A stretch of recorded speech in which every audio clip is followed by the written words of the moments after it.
So let's begin the evisceration of all the people that we're going to eviscerate tonight.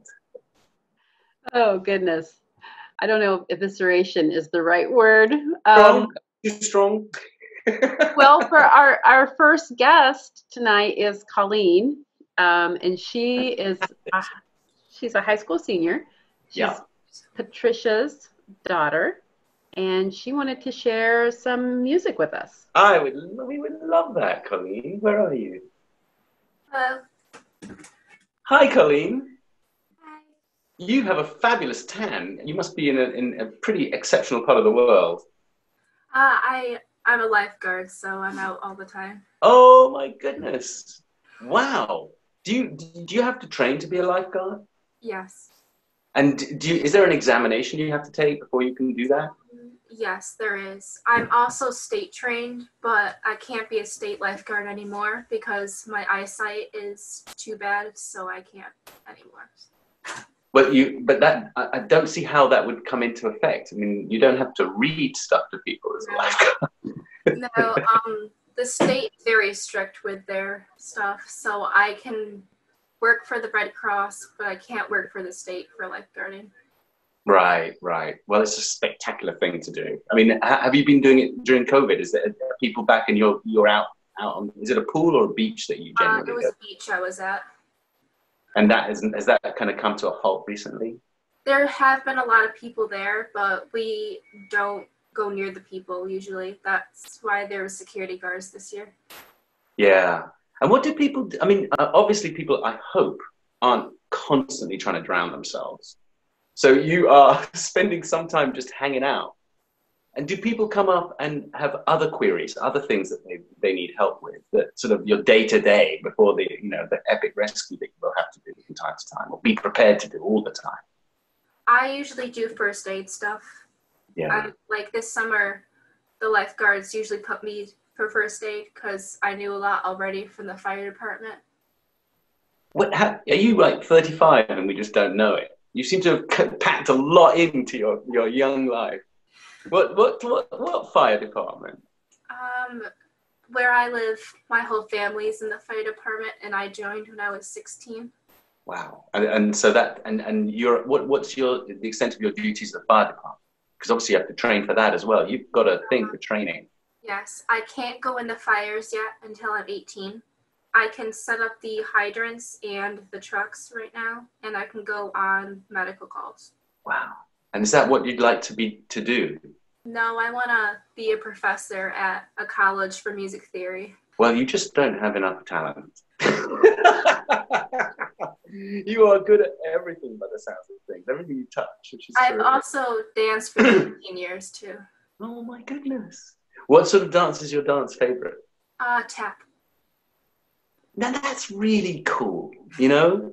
You know why that's really cool? Because not a lot of people do that anymore. And it's fantastic that you chose that. That's really amazing. Do you find who are your favorites? Who do you watch videos of again and again? Shadow, he's a really popular tapper. He's from New York. Right. Do you watch any of the old guys like Gregory Hines and Fred Astaire? And, yes.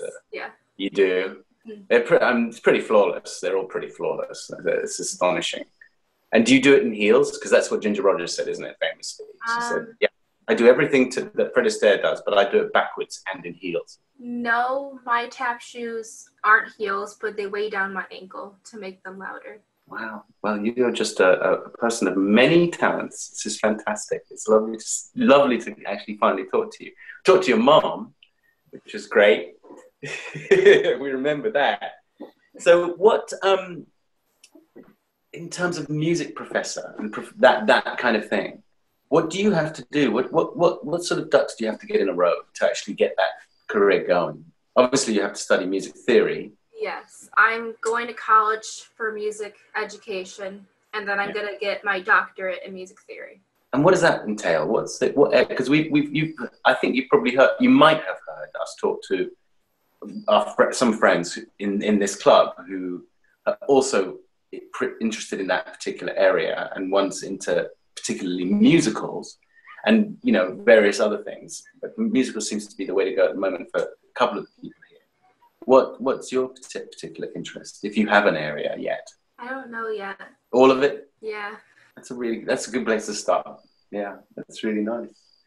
Well, would you like to sing something or play something for us, or would you just like to play something that's already been played, you've already recorded, or something like that? I'll play something. I play viola. Wow. Okay. Well, we'd love to hear it.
Oh my goodness, that's so wonderful. That's really, really great. That's so cool. Can we go off mute? Can people, because I think you should hear people.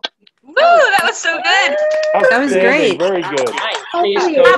Bravo. Yeah, bravo. Yay, violas. That was fantastic. Violas are lovely. I just Did a good job there. I'm going to introduce you to the Rankins. I can't thank you enough, Colleen. That is just so lovely and so generous of you to play for us. I mean, it's just lovely. And what made you pick the cello? I mean, the viola, because it's again, that's like the middle child that no one ever remembers to pick up from school. I was a singer before, and I could read music very well, so I was asked to start viola. Yeah. And then I played from there, and I do play all of the other string instruments too. I play violin and cello. I bought a cello a couple weeks ago.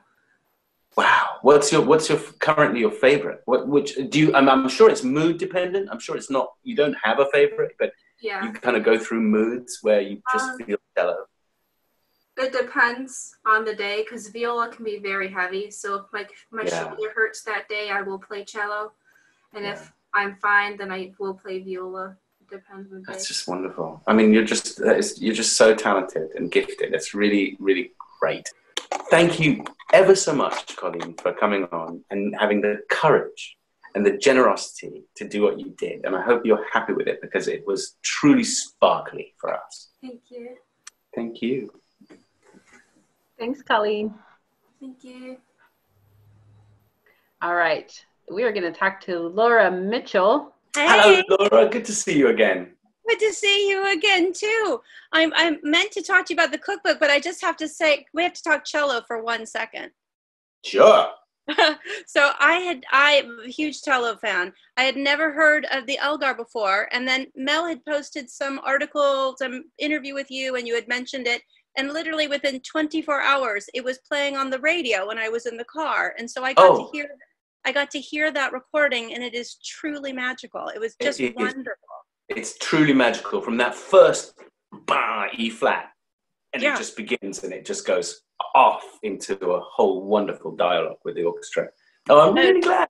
It's wonderful. My favorite cello still remains Pablo Casal's playing the Bach cello suites, and I've got a recording. It's a attempted to be digitally remastered recording, and you can hear him breathing on it. It's quite mystical, actually. It's really, I would highly recommend that. I'm sure. I mean, he's one of the most famous musicians of all time. I mean, it's like one of the greats. And it's funny because a lot of the recordings before 1950, pianists as well, you could hear them breathing. Yeah. Because the mic is not organized properly. Yeah. And it's quite astonishing to hear this. And there are some, I can't remember who it was. I want to say Toscanini or something. He was a violinist, but he couldn't stop humming the tune. And it's really disconcerting. It's like, stop humming the tune. Yeah.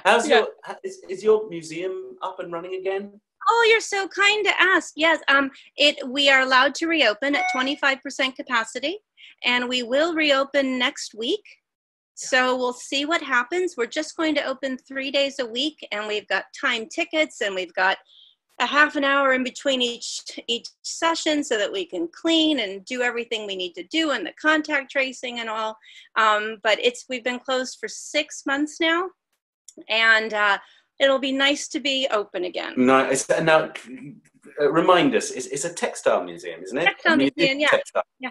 Yes, and we have a stunning show up right now of all shibori dyed silk. It's just wonderful. I'll put the museum into the chat if people want to go look at the website. Please do, because I'm sure there's a virtual tour. Oh no, we've got some good virtual tours, and it's just been wonderful. And but I got to tell you, running a museum during a pandemic, I'm so grateful I kept a job. So grateful. Yeah. But I don't think I've ever worked so hard in my life to ensure payroll so that we didn't have to lay anybody off. And I'm just cross fingers and we go from here. So yeah. Well, good luck. I mean, I don't know where this rabbit hole is going. I don't know where we'll all be in a couple of months. But hey, you know. Hey. And I also just want to say quick thanks to Colleen, because Colleen, I'm an alto, and when you sing alto in the orchestration, that's often the viola. So I've been following the viola part for years, and I love the viola, and it is kind of the unsung hero of the string section. So a little shout out to the viola, and that's wonderful. So thanks for that. Absolutely. But the real reason I wanted to talk to you tonight was just to follow up on your cookbook, which is really all of our cookbook. It is. And we announced it on Friday. Judita and Elmi announced it on Friday, but I just had to say, Tuesday group, it's not exactly the same group as Friday. And so I wanted to make sure we got a little shout out tonight and to say thank you to Judita and to Elmi for everything they did and for the dozens of other people. So absolutely. I know it took an army to put that thing together, and it was worth every slogging hour that everybody put into it.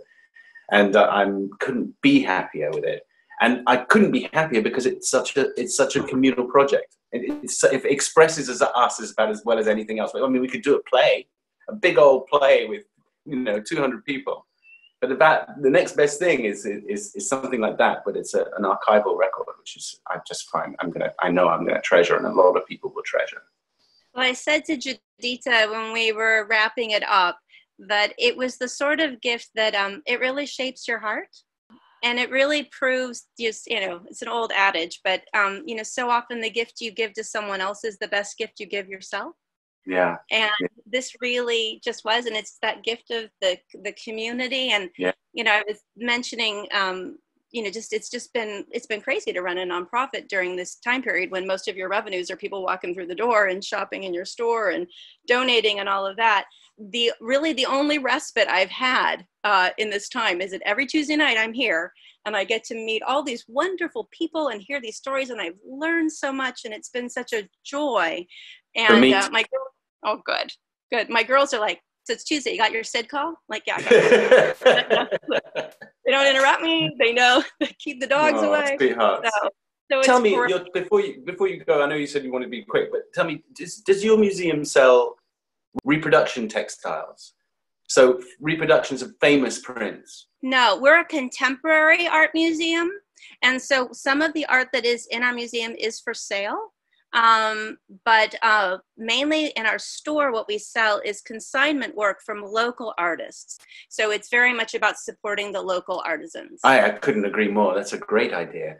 But my imagination runs away with me a little, because I don't know if there is somewhere where you can buy wonderfully reproduced Renee McIntosh, like, for example, or those astonishing the Victorian Albert. Yeah. And the That's where. and the William Morris Foundation. You can definitely do that. They'll have tapestries and all the all that stuff. That's good to know. Yeah. Well, we'll definitely swing by your place to look at contemporary art. I'd love to. Everybody should have a look. Oh, I'd love to. It'd be wonderful. Well, I'm in San Diego, so when they have Comic-Con again, I hope people will come by and see the museum. It'd be awfully fun to have you. Yeah, I was there once. I mean, it was quite funny. We were shooting Gotham, and it was, I can't remember which season, to be honest, but they took us in a private jet it's the second time I've been in a private jet. I was in a private jet because I had to fly somewhere with George Clooney, and obviously as you do, and it was that was my first time. It was quite like, wow, we're not even at an airport. we're at some field with a strip in it, and we're going. No one's looking at my luggage, nothing. We just pile on this airplane with George Clooney and a few other famous actors, and we fly to Berlin from England. And then the other time was doing Gotham, because they wanted 6 of us of the cast to go, and they didn't want any messing around.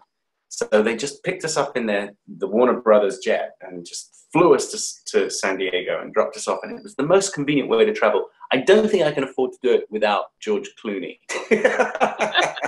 Well, we'll find him for you. Mel was raising her hand, which I think probably means, Laura, you need to speak. You need to move on now. But one quick story I just want to tell you about your French fries is that we were all done, and Janina was really done. Janina had put so much into this, and we needed to wrap up the cookbook. And it was a Tuesday night, and somebody asked you about those French fries. And I'm telling you, your face lit up like a kid in a toy store. You were just so excited about those. And I just texted Mel, and I said, Mel, do you think you could surreptitiously get this cookbook, this recipe from Sid? Because it occurred to me that all the recipes I had read, we didn't have any from you, and it's your cookbook. And she said, sure. And I thought, oh, now I'm going to ask Judita. So your recipe was the last one to go in to make it truly the Sid City Social Club. So we're glad you're there. I'm glad I'm there too, and it's just right that it's like the most modest recipe of all of them. It's the least interesting. All the others are fantastic, and that one is, even the mojito at the very end. They're all great. They're all terrific. Well, it was a wonderful project to work on, and just such a, as you said, exemplary of the community, and just a wonderful thing. So thank you, and thanks to Mel for all of this, and it's just grateful to be a part. Thank you. Thanks, Laura. Okay, I had my hand up to say Gotham season 4. Gotham season 4. Well, that's good. Well, but I also know you're busy, so thank you for everything. And I'm sorry, one more thing. How could I forget? The cookbook is absolutely free. It's a gift of the heart. And we also have a donate button there. So if you're able to give, we would very much appreciate it. It's for 3 charities that all go to support people in the movie and film industry that are out of work. So we really, if you can give, please do. But it is free. It's a gift of the heart. That's really great. All right. Thanks and much. Just a quick check in on that. You guys have already donated more than $200 since Friday. Wow.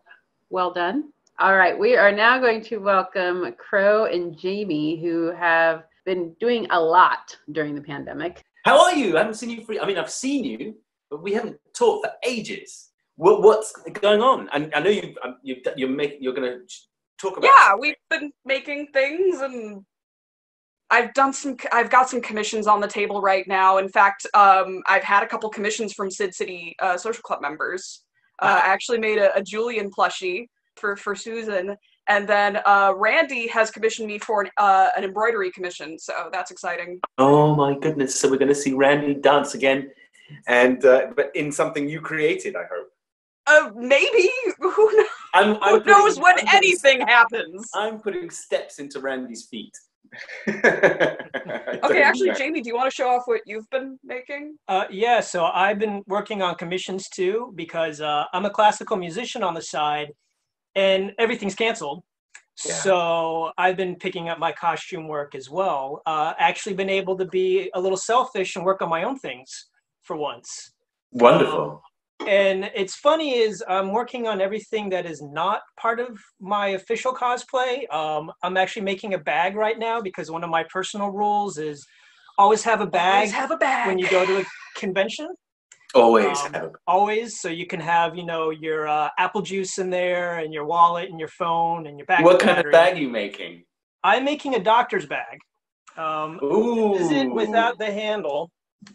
It's got a lot of stickers on it. But it's one of he designed the stickers. Wow. That I was going to say a Gladstone bag. Yes, exactly. Yep. So carpet style Gladstone bag. And it's to the point where, Crow just talked about these stickers. I'm cosplaying as a character from the Fallout video game series, which has this kind of retro 1950s aesthetic. And so these are all fake travel stickers, fake mid-century travel stickers of locations in the games. This weirdo was dropping color palettes to make sure he had accurate color schemes. Yeah, so it's beautiful. Thank you. Jamie. It really is. I don't even know how you have the patience to sew leather that thick. Because I'm an oboist and I have the patience to make oboe reeds. This is nothing. I did something last year actually that was in a similar boat where I'm like, why did I do this to myself? And this is a gambeson that I made for a cosplay, and all of the why did I do this? All of the binding on it is hand-stitched leather. Oh my God. Wow. So this is a big old kind of padded vest that you would wear underneath that is chainmail. Exquisite. I made it legit. Why do I do this? That is exquisite, Crow. I mean, that really is astonishing. We think of ourselves less as cosplayers and more as craftsmen than anything, Yeah, because we try to make things as legit as possible and last. Are you kidding? Well, of course you're craftsmen. I mean, that's absolutely what you are. Well, not only that, but then it lasts a little, and if we need to make up a rent payment, we can sell some of our old You can sell some stuff. But that is absolutely beautiful. And the work of the mixed media is really just a lovely, welcome thing. My other thing is I do foam work. And not on a small scale either. No, this is my fake Warhammer pumpernickel. How fantastic! It's beautifully painted. Thank you. I had a lot of fun painting that. Wow. And it's all foam. It's hollow inside. That's a movie prop. It's fun to eat it at people's heads. Don't do it on the street. Not near anyone who might take offense. We've had enough terrible incidents recently. Oh, yes. God, yeah, particularly in Florida. Oh, Christy, regarding MegaCon. No one's getting hit with the hammer at MegaCon because we work MegaCon in our cosplay repair booth. MegaCon is a long slog of fixing people's not mistakes. So you have a repair booth? Yeah. That's fantastic. Yeah. So people come turning up to you all and you say, well, let's fix it. Let's get it done. Yeah, we have, it's about a 20 by 30 room. So we actually take up a whole panel room. And my entire car gets loaded with equipment. So we have pegboards of tools. We have the big boy tools that only I can use, like the drill and the heat gun. And soldering iron. Something like MegaCon, which is one of Orlando's largest shows, we'll do a couple thousand repairs over the weekend. How do you do that in time? I have a team of 12. Yeah, we have a team and we do it all free or per donation. It's our way of giving back. You guys are fantastic. That's really cool. So it's a treat for us when we can actually wear our costumes, because usually we're in aprons and grungy clothes because we don't want to get anything on our actual cosplays. There's not only that, but we tend to go a bit hardcore on our cosplays, so we're not exactly the most approachable people. When you kind of have to. I think it's expected of you to go pretty hardcore. I mean, we gave Mel some pictures. If Mel, I was just about to ask. Yeah. Oh man, that segue was good. Ooh, beautiful! Look at that. So that's Zarya from Overwatch. That's some more foam work. that I did, and then I also made the bodysuit and the Under Armour padding underneath. I even did the hairline on the wig because I wanted to learn how to hand knot hair, and I was like, I want the hairline how I want it. Wow, that's fantastic. You look like you could conquer the world. Thank you. You look great. My goodness. So that's a character from Critical Role. He's a gunslinger, so from a D&D podcast. And I actually ignored everything about the costume and went my own route, which is something I like to do in cosplay. Yeah. But yeah, so that's an example of some of my leather work. And we actually collaborated on that costume. So Crow did all of the fabric. The fall front trousers are particularly fun. And then I did all of the leather bits. I would wear those trousers anyway. I mean, they're fantastic. Oh yeah, they're good fun. Do you have anything else you can show us? Do you have anything else? Jamie, go get the trench coat! Go get it! Please, please, please, please. He has been working on this thing. This is an example of buying something and then making it look awful but awesome. He's been distressing this thing for weeks. Oh, wow. Because it's Fallout. It's in the name. Yeah, so I'm actually kind of going back to my roots, because when I first started cosplay, I didn't know how to make anything, so I just bought clothes and modified them. Yeah. So this is a character, again, from the Fallout game series. His name is Nick Valentine. He's a robot! He's a robot detective, and he wears, a trench coat. And I don't know if it's going to show up well, but I've been weathering it. It looks good, man. It shows up pretty well. So I want it to look like, this has been in the rain and the radioactive, It looks just like that, believe me. He made a patch out of duct tape. Yep. How do you distress it? That's fantastic. I use the same kit, actually, that would be used, by professional distressors for movies and stuff. I've worked a little bit, and then we have friends who work professionally as costume distressors for, like, The Walking Dead, shows like that. And, the real trick is doing it clean, because a lot of folks think, oh, I can just bury it in my backyard. I can just run over it with my car. Yeah, but like that dirt's going to come off and it's going to smell and it's going to get gross. So you simulate that with dyes, with various gels that I have here, waxes, paste and stuff. And so it's actually very clean. It smells fine. It just looks like hell, Can you show us when you've got it together and you put it on? Can you send us a photo so we can see? Absolutely. It's going to be a while till we get the whole thing together, because we're actually commissioning a chum of ours who does SFX makeup and is out of work. Right. We commissioned her for the sculpt of the prosthetics. Right. Well, we may be here for a while. So yeah. There's one of the shirts. Don't know if the shirt's going to pick up any easier. Oh yeah, that picks up really well. Because Jamie is small, he was able to buy dead stock from the 50s. Yes. So it's been a delight ruining actual vintage clothing. Oh my goodness. Well, that's beautiful. So thank you. Thank you. It's always a treat. All right, we're going to go over to Rachel. Rachel. Hi. Hello. Another new face. How are you? Considering everything, really good. Really good. The best I've been in a long time, actually.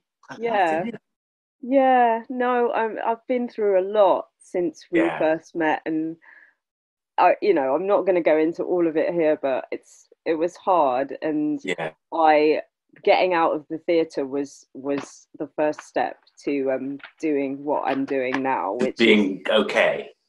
Well, but also I'm a professional full-time writer now, and I make a living from being a writer, and that's what I've always wanted to do.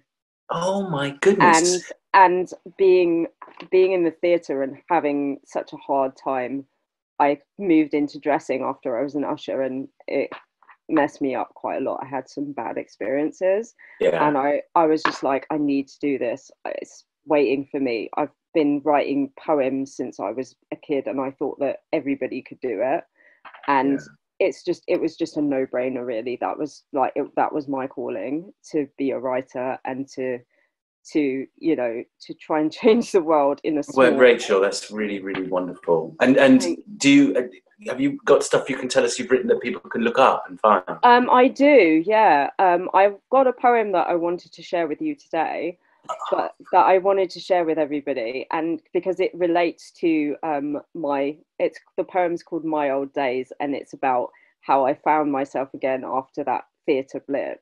But I'm actually one of the writers. A lot of writers are in it. There's about 33 writers, but it's a book called Hear Me Now. And it's monologues specifically created for actors of colour, for young people and older people. You know, it's just really hard to find monologues that aren't your normal classics, your Shakespeare, just stuff that people, you know, haven't heard before. Absolutely. I've only ever done guys in my monologues. Yeah, it's really, really hard for people of colour to find monologues for auditions. Yeah. And our producer, Titi, I actually did my master's with. I did dramatic writing at Drama Centre London, and she was one of my colleagues. It was amazing. It's the best decision I ever made, was to go there. It changed my life. And she with Finn Kennedy from Tamasha Theatre Company, who do a lot of work with Asian writers, and they produced the book together with Oberon Books, and I'm one of the writers in it, and I have 2 monologues in it. And just the idea that somebody can, you know, somebody who is like me, who looks like me, who has the same struggles as me when I was an actor trying to find monologues that suit me, that I can relate to, can go to this book and just flip through it, and there's hundreds of them in there. And you can, I took a picture of it, it's at the National Theatre Bookshop, which is mind-blowing, and you can order it online, and I think you can order it on the Tamasha Theatre website. And if anybody wants to like find out about this stuff, you can find me on Twitter and email me, ask me anything you want to know about it. Just put something in the chat so we can find you, or Mel, or send something to Mel so she can post it. I will. Because we've got a lot of people who are really excited by writing and really would love to start a correspondence and discuss. I would love to meet more writers, and I'm a very collaborative writer. I just I wrote a play for a competition with a friend of mine called Tommy Fitzer, who is an amazing emerging talent. He's a triple threat. He sings, he acts, he writes. He's brilliant. And he just got into Oxford School of Drama, and we wrote a play together. And I love working with other people. Writing is a very solitary pursuit, you know. It's and I found that I didn't like just sitting in a room on my own. And when I went to university, I had the chance to collaborate with people on all kinds of things, you know, from musicals to, you know, all kinds of crazy stuff. I did animations. I did like, you know, I did this weird sort of part animated sort of like quasi-religious sort of thing, and you know, just all these, just to go through ideas and see what works. And I collaborated with actors. I wrote monologues for them, and it was just, you know, it was just amazing. And it's kind of, there's been a lot of blips in between, you know. There's been... I don't think you get to be a writer without blips, especially if you're writing poetry. Well, I mean, I went into playwriting and screenwriting and site-specific work after university, and I fell into producing. And the reason that I am so lucky to be working during lockdown is because I fell into producing at uni, and I'm working with a female-led theatre company called Sphinx. And they hired me to be a literary producer, which means that, and this job happened just before lockdown, and I've been doing it at home. So I've been so fortunate, because I've seen my friends losing their jobs and having to move home or out of the country. And it's just, you know what, I just feel so, so grateful. I really am. I don't know how it happened. That's just how it worked out. Yeah. And I'm collaborating with friends. I'm working on a book of poetry, an illustrated book of poetry with an artist friend of mine. And I'm doing a fundraising project with Tom Morris, who's the creative director of Bristol Old Vic, to raise money for the Bristol Old Vic Fund during the pandemic. Such a wonderful time. You're really. I am having the time of my life, and I'm having the time of my life. And I had no idea that this situation would be would end up being like this, because my So mum had heart productive for you. surgery in January, and it was such a scary time for all of us. My sister's had an MS relapse. I think I told you that I was a twin because we used to be in the band together. Yeah. So, you know, there's all this stuff. And to be, I am the calmest that I've been in the longest time, Sid. I really, I just, you know, I just feel so good. And it's just like having this time to actually really work on myself and figure out what I want to do has been, you know, it's just something good that's come out of a really, really bad situation. It sounds like you're so on your way. And I'm trying. Yeah. I have bad days, I do. You have, but can we listen to a poem? Yeah, I'd love to read a poem for you. The poem's called My Old Days. My old days were the faded interiors of theatre bars. Too much white wine, cigarette ends, and friends who weren't really friends. My old days were dark, and sometimes I did not know if I would ever feel the light of new days. But my pen and my words, my strength and my love sent me down new paths, as delicate and intricate as the patterns on a butterfly's wings. My new friends are as warm as wool on a cold night. My new life is as delicate and as intricate as the patterns on a butterfly's wings. Wow. That's beautiful, Rachel. Really beautiful. Really lovely. And we'd like to hear more poetry. I am happy to come back and read some more poetry for you. Can you do that? Can you come back and give us, like, you know, just a few poems to give us? I'd love to. Absolutely. Yeah, and I'm writing music again as well. Well, you need to get on the Discord here, because there's a whole community, and really exploit us. You know, really say hi, and because what it is a great big intellectual and creative swap meet. Yeah, you'll be swapping your stuff, and people will be giving their stuff. Thank you so much. Thank you, Mel, for having me. Thanks for coming, Rachel. Maybe Friday would be better for you. Yeah, I think Friday is probably a better time of the day for me. On balance. But everybody, you're amazing. I love you all. You're such lovely people, and all the peace and all the love. I'll see you all soon. Love. Take care, Sid. Okay, we are going over to Robin. Here we go. Hi, Robin. Hello. Hello. How are you? You've got good. You've been knitting up a storm, haven't you? I finished Nerisse. Oh my goodness. Well, that's beautiful. How are you doing? You look well. I'm good. I moved last week, and I've been sleeping better this past week than I have in years. Yeah. So I am fantastic. Is that because of a vibe in the house, or because of the move, getting out of the area you were in? Both. I'm in a quieter neighborhood, even though I'm on like the main street in town. I'm also like in a bigger place, fewer neighbors, and I don't have any outlets in my bedroom. So there's no light, there's no phone charger, there's no clock. It's just sleep. Perfect. And I can't remember. Are you working at the moment?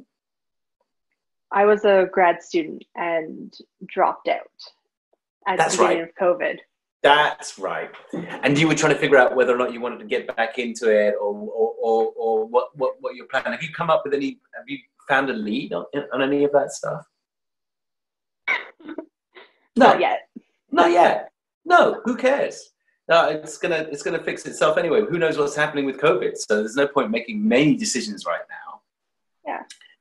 But have you picked a new knitting project? Because you must be bereft. I've got a few like long-term projects that I'm working on. So I've got a temperature blanket, a lace wedding veil, and my local claim to fame, which is my Confederation line calamity scarf. So we have a new LRT line called the Confederation line, and it's an absolute disaster. So I've been making a scarf where I knit 2 rounds for every day, and the colors are determined by whether or not there was a problem on the line or not. Oh. And it's going to be the first year of the line, so it ends in 5 days. And I think we're at about like 80% problem, 20% no problems. Wow. So it's. Oh my goodness, that's no good at all. You just before while I remember, have you been in touch with Laura, who talked earlier, who's got the textile museum, who curates the museum? Because you should look at what she's up to, because you may be inspired by some of the work that she's and she may be inspired by some of your work, but you guys are on the same planet, and you need to reach out to each other and go, hi, because you love kind of some of the same stuff. I just saw Laura in the chat. I will definitely get in touch with you, Laura. Please do, because that might be very interesting. And at the very least, she'll have some fascinating tales to tell you of wonderful things and point you in the direction of delightful pieces and all sorts of other things. But just before I forget, so good. So what are we going to do? How are we going to give you something fun to do? I sent in some baby pictures. Oh, good. I'd love to see. My first birthday. You're so sweet. Do you remember anything about it? Not my first birthday, no. No? The first birthday I remember is my 4th. Okay, that's really good. That's really cool. I'm just wondering, because you got, oh my goodness, with a little baby calf in the background. Either Christmas 1990 or Winterlude 91, so February. And that's on the family farm in the dairy barn. The animals all belong to the agricultural college that was across the road.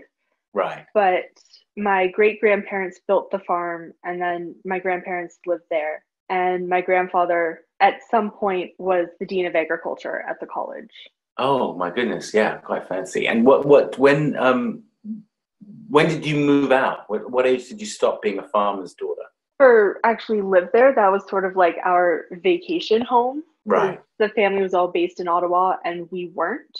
My grandparents were actually living in a small town by then, and we're about 3 hours out of Ottawa. So anytime we went to visit family, we would stay at the farm. Ah, right. I understand. And do you have any memories of that? Do you remember loving petting calves? They were very interested in us. There was one time when I was older, I had a little disposable Kodak camera, and one of the cows actually took it out of my hand with its tongue. My dad also studied at the college in the 90s, so we would go visit him sometimes, and he stole a couple of trays from the cafeteria, and we had this giant snowbank in the driveway that went down a hill. Yeah. So we would go tray bogganing on this giant snowbank that was about 6 feet high, down the snowbank, down the driveway. It was a private road because we would just go right into the road. That is awesome. How were you as a kid? How did you feel? There's another photo. You seem like this is a moot point because you seem like a really happy kid. But how were you? Do you have a memory of how you generally felt? Did you feel like the world was your oyster? It's not very long ago, so I think I can ask. I knew the rules and I knew how to work my way around them. And do you still have that quality? This was summer 92. Yeah. My grandfather's last birthday party. So I was 3. Wow. And where were you at? What state? Is this Ottawa? In Kemptville. Okay. It's about 45 minutes to an hour south, I think. It's been a while since we've been there. Yeah. We don't have the farm anymore. Thing I wanted to mention from Friday's chat, when you said, you found out you were Muslim and all of a sudden you had this new identity to absorb. And that is a mood, my friend. That is a mood. I am on year 2 of an identity crisis. Oh, no. For by the way, you're not white. So... Interesting. That's fun. So how did you find out? How did you find out? One of my dad's relatives, he has a massive family. He has 75 first cousins. Someone was doing some genealogy and they found out that my paternal grandmother's great-grandmother was Anishinaabe and was born on a reserve. And we just kind of had this information. And at first we're like, okay. I mean, it's kind of expected. in the area. But then you start thinking about it, it's like, wait, what does this actually mean? Wow. Affect how I identify? How does this change me? Does it change me? Yeah. How do you feel? How does it make you feel? Weird, because first 30 years of my life I was white and like. But is it weird? Just white. Is it weird? Yeah, because I think for me, because I am like, I take after my mother's side, so I'm very fair. I kind of have the option, like whether I want to identify as Anishinaabe That's or pretty mixed great, race, isn't it? or if I want to not take on the generational trauma of the residential school system. And the idea that I have that option makes me a little uncomfortable. It's like you've been asleep in bed and there's been a box under the bed all your life you didn't open, and there it is. And the beautiful thing is you can choose. We're not forced to identify with this sort of cultural stuff. You can decide not to. I mean, there are things people can't decide for themselves, but that particular one is one you can. You can go, no, I'm not going down that road. Or you can. So that actually just gives you more options in life, which is pretty fantastic. Learn more about the culture because I don't really have a connection to it, but at the same time, it's a lot. Yeah. And yeah. do I have the mental bandwidth to take that on, or should I just, I know you, I'm sure you do. Wait. I'm sure you have the mental bandwidth, and you may not have the time again. So use it. Use it wisely and learn about a culture that you may or may not be interested in, and see. It's got to be good for something. It's got to be good to grow that curiosity in you, especially because you are related to it. The language. Yeah. I don't think anything bad can come of it. Uncle who has said some unkind things, but other than that. Yeah, exactly. Well, I thank you for coming back, showing us your knitting, which is absolutely what you're going to do, and celebrate this new box you've just opened with your identity. I think you're going to be very happy to look into it.